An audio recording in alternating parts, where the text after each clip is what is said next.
Olá, Daniel Coriolano aqui para falar com você sobre carreira médica.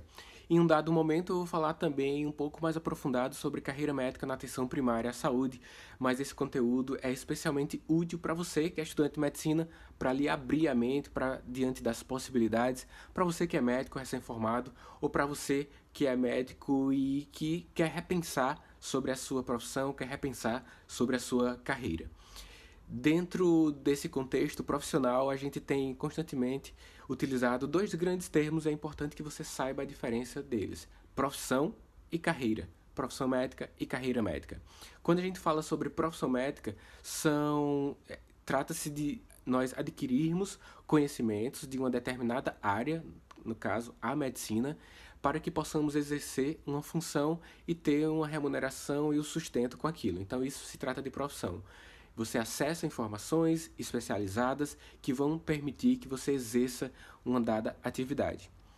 E quanto mais variado o tipo de informação, isso é benéfico para que você tenha um bom repertório mental. E é por isso que temos, por exemplo, a plataforma Profissão Médica. Lá você tem várias informações, com as várias informações que você acessa, sua mente se expande e você passa a ser um agente de transformação no seu meio.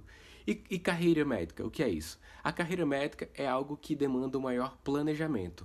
A carreira médica é um caminho pelo qual você vai seguir, vai constantemente repensar se é aquele caminho mesmo que você deve seguir e tende a ser algo que merece sua atenção de tempos em tempos para você definir qual o melhor caminho para você. Então a carreira é isso. Até os anos 70, as empresas estatais, sobretudo ainda hoje têm, elas tinham planos de carreira. Isso quer dizer que quando você era admitido em uma dessas empresas, você tinha uma visualização de até onde poderia chegar. Então imagina que você começou como contratado dos Correios, como carteiro, em um dado momento você fez um curso, somou alguns pontos para o seu plano de carreira, você passou a trabalhar dentro da agência, o tempo foi passando de serviços ao correio, você passou a fazer outros cursos, passou a gerência daquela agência dos Correios, e aí o tempo vai passando, você é gerente regional. Então esse é o plano de carreira fictício, né, dos Correios. Existia isso para bancos, existia isso para várias empresas, até mesmo algumas empresas privadas. Você deve ter um pai, um tio, um avô que deve ter seguido uma carreira de Estado. No caso do Brasil, a gente não tem uma carreira de Estado para médicos, um caminho bem definido para que você possa visualizar para onde você vai seguir durante a sua profissão. Mas depois da década de 70 para cá, as coisas foram mudando. A mudança de paradigma, algo que se revelou bem, por exemplo, nas diretrizes curriculares nacionais do curso de medicina. Nas diretrizes, me chamou a atenção quando eu li pela primeira vez um termo bem interessante. Lá diz para que as universidades formem médicos com autonomia intelectual. Isso quer dizer que, além das informações que as universidades prestam aos graduandos de medicina, as universidades possam prestar também a possibilidade dos alunos, quando finalizarem, ter autonomia para buscar o conhecimento. E essa autonomia, além de impelir você, estudante de medicina ou médico, a buscar uma atualização para a sua profissão médica, diz também um pouco sobre a sua autonomia de planejar a sua carreira. Então você já visualiza aqui uma diferença de que uma empresa faz um plano de carreira e você segue aquele plano, e agora grandes possibilidades de você fazer o seu plano.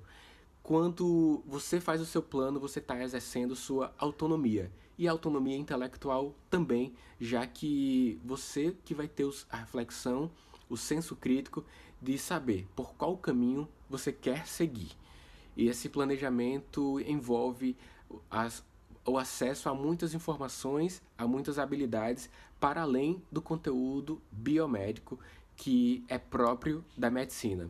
Então, você vai ter que acessar conteúdos sobre contabilidade, direito médico, gestão financeira, para que assim possa fazer uma trilha, uma carreira médica mais sustentável e com bases sólidas, para que você não siga um caminho à deriva e passe a ser plano de outras pessoas.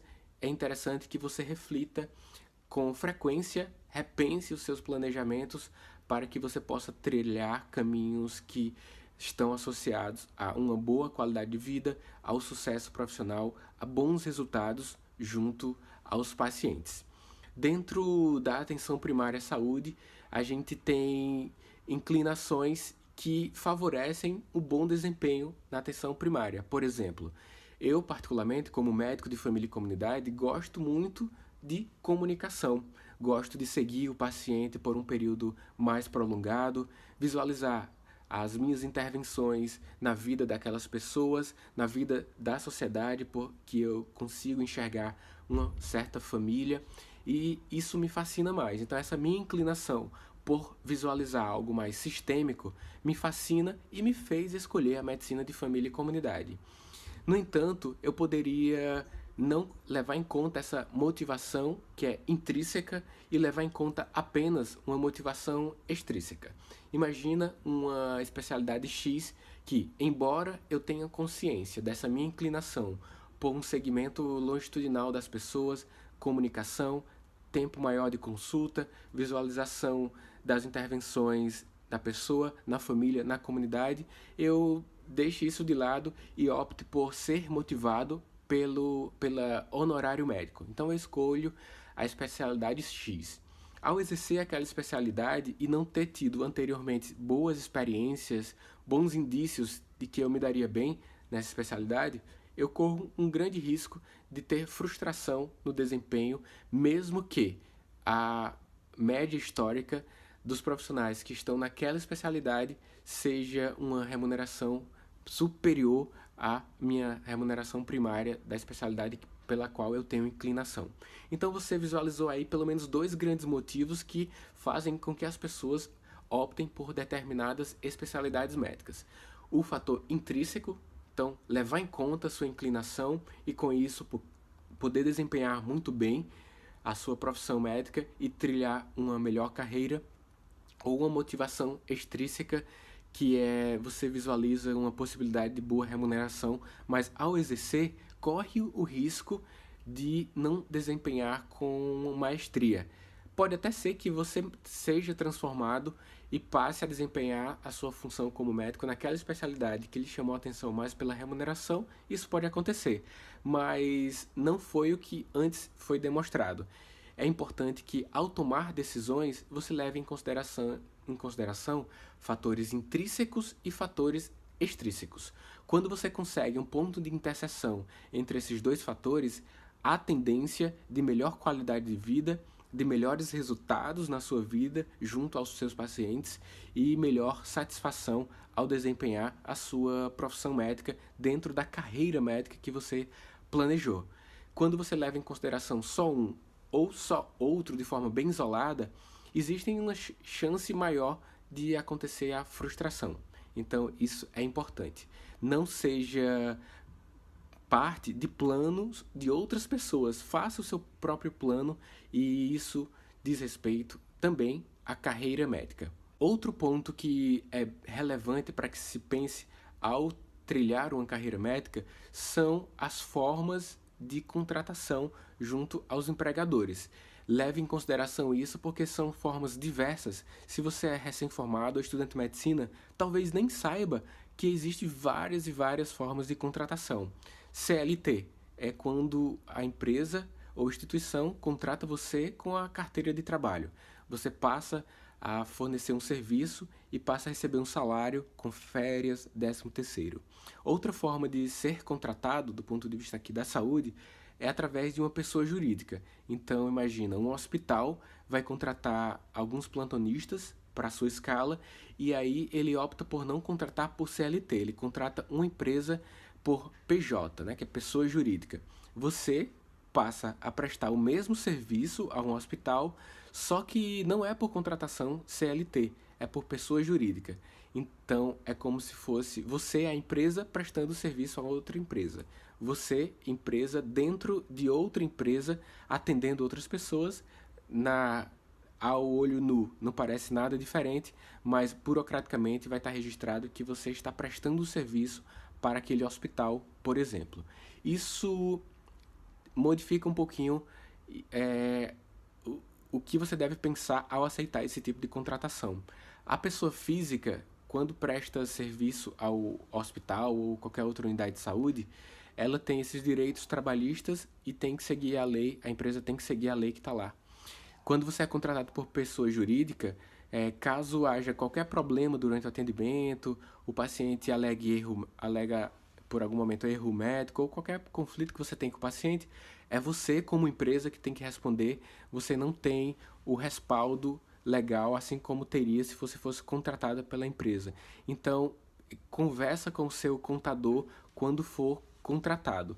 Além de ser contratado por pessoa, além de CLT, pessoa jurídica, ainda tem RPA, que é aí que você presta o serviço de forma isolada, mesmo que você trabalhe em um local de forma frequente, é como se cada dia que você fosse ao trabalho ou cada período você tivesse um contrato para aquilo, só por aquele período. Então é outro modo de ser contratado. é, para alguns não cabe muito bem por se tratar de algo mais frágil.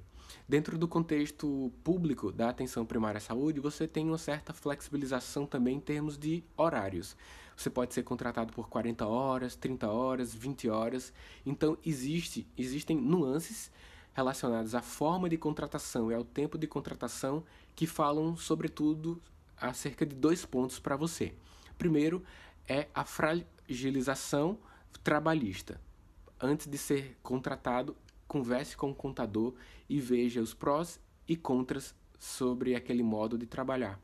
Ou com o contador ou com um advogado especialista em direito médico, se você não tiver plena ciência do que o tipo de contrato vai oferecer para você.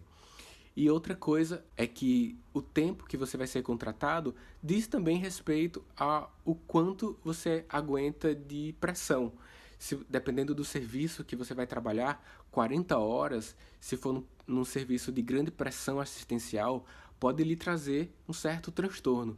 E aí você já deve ter ouvido por aí que burnout em medicina está bem frequente. Em algumas especialidades, ela tem o burnout médico de uma forma mais prevalente. Existe até uma lista das especialidades com maior burnout. Medicina de família e comunidade está numa dessas listas. O médico que atua diretamente com o público na emergência, o emergencista, é provável que esteja também nessa lista. E leve em consideração também ao planejar a sua carreira, até qual é a sua agilidade emocional ao ponto de trabalhar em uma dada situação cuja pressão assistencial ou as condições de trabalho sejam mais intensas. Isso é importante para que você possa trilhar um bom caminho na sua carreira. Um pouquinho sobre a atenção primária à saúde, se você optar por atuar nesse âmbito de atenção, é que existem estudos que apontam que o médico que atua na atenção primária tende a resolver 80% dos serviços das demandas de saúde das pessoas. Isso é bem variável, a depender de vários pontos que contribuem para a saúde das pessoas. Você vai conseguir ou não esse dado. Se você atende numa população que vive em uma situação de violência, nível socioeconômico muito precário, é difícil que você consiga resolver 80% dos problemas, porque outros determinantes de saúde estarão influenciando além da assistência que você vai oferecer. Mas se você atende em um local com bom nível educacional, boas condições socioeconômicas, você vai conseguir 80% ou até mais de resolução dos problemas de saúde das pessoas quando se fala em atenção primária à saúde. Existem alguns estudos que apontam isso. Outra coisa é que, dentro do contexto da APS, Atenção Primária à Saúde, 30 são os principais problemas que as pessoas levam ou que vão levar até o seu consultório ou que você vai ouvir nas visitas domiciliares. E os outros 50% são demandas variáveis. Isso quer dizer que, no contexto da atenção primária à saúde, você tem que ter autonomia intelectual exercida, porque são 50% de problemas variáveis.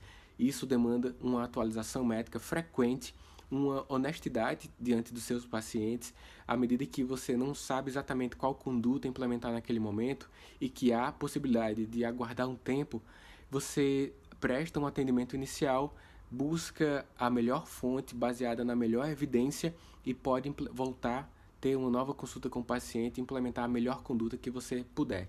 Essa honestidade intelectual que você pode exercer frente às pessoas que você atende é o melhor que você pode prestar de serviço, porque aí fica, você não precisa estabelecer condutas duvidosas. Dentro do contexto da atenção primária, os pacientes chegam com problemas indiferenciados. Você sabe muito bem ter um julgamento clínico se aquilo tem ou não algum sinal de alarme. Se não tem, você presta um cuidado inicial, em um segundo momento você dá continuidade. Então, o segmento longitudinal no contexto da atenção primária à saúde é muito importante. Trabalhar na atenção primária à saúde ou estimular que em seu país tenha médicos que atuem na atenção primária à saúde é estratégico para um país. Os países que investem fortemente nesse tipo de atenção, APS, eles têm entre 30% e 40% de todos os especialistas médicos titulados em Medicina de Família e Comunidade. Esse é o nome da especialidade aqui no Brasil, que existe desde residência, né? Desde 1976, mas na Inglaterra chama outro nome, chama GP, né? General Practice, e lá eles têm um termo também que, acho que é no Canadá, que eles chamam de porteiro, gatekeeper, que é como se fosse a porta de entrada dos serviços de saúde. Então, a atenção primária tem suas peculiaridades. A melhor formação para atuação na atenção primária é ser médico de família, existe residência para isso, mas você, independente de ser ou não médico de família, pode atuar no contexto da atenção primária, contanto que respeite aos preceitos que esse nível de atenção deve oferecer aos seus pacientes. Ser a entrada do serviço de saúde, ter uma grande resolutividade, não ficar encaminhando todo mundo, ter essa autonomia intelectual para sempre estudar e buscar implementar as melhores condutas junto aos pacientes que você atende. No caso do Brasil, o médico que atua na APS, ele é responsável por uma população geograficamente definida. Em outros países, os médicos são responsáveis, que atuam na atenção primária, por uma carta de clientes, uma carta de pacientes. Então, independente de onde a pessoa more, o médico pode ter uma carta de pacientes e atender a todos eles. Mas no Brasil se optou por ser uma delimitação geográfica. Algumas reflexões sobre o seu planejamento de carreira são necessárias. As pessoas dizem assim: trabalhe com o que gosta, trabalhe com o que te faz feliz. Isso, na minha concepção, é parcialmente verdadeiro. Porque o que lhe traz satisfação, de fato, e felicidade são os resultados das suas condutas, os resultados das suas intervenções. Embora você vá para um plantão com uma grande demanda e pressão assistencial, se você consegue ter bons resultados, salvar vidas, então é isso que vai dar a sensação de que aquela especialidade é boa para você, no caso, emergência médica. Não é necessariamente a sua felicidade em executar cada segundo da profissão, são os resultados que você gera, que você tem ao desempenhar.